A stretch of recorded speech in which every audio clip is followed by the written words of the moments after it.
آج سال 2020 کا پہلا سورج گرہن شروع ہو چکا ہے۔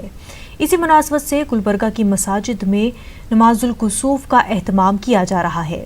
علماء کرام کے مطابق سورج گرہن کے دوران نماز کی ادائیگی سنت سے ثابت ہے۔ حضور نے حیات طیبہ میں نماز الکسوف کا اہتمام کیا تھا۔ حضرت ابو موسیٰ اشعری نے اس حدیث کے راوی ہے۔ نماز الکسوف عام نمازوں کی طرح ہی ادا کی جاتی ہے، تاہم اس میں طویل قرات کی جاتی ہے۔ نماز الکسوف کی ادائیگی کے دوران بھی حالات کی مناسبت سے میڈیکل پروٹوکول کا خیال رکھا گیا۔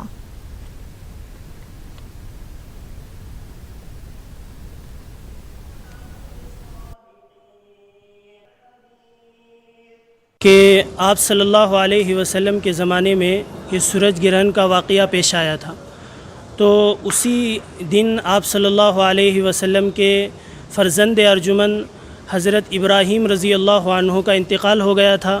تو لوگ یہ سمجھنے لگے کہ حضرت ابراہیم رضی اللہ عنہ کے انتقال کی وجہ سے سورج گرہن ہوا ہے۔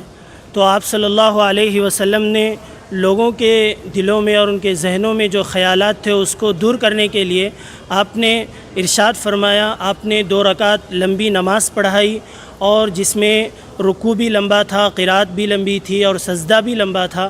اور پڑھانے کے بعد آپ صلی اللہ علیہ وسلم نے اپنے صحابہ سے یہ ارشاد فرمایا کہ دیکھو، یہ جو سورج اور چاند گرہن ہوتا ہے یہ کسی کے مرنے یا زندہ رہنے سے اس کا کوئی تعلق نہیں ہے۔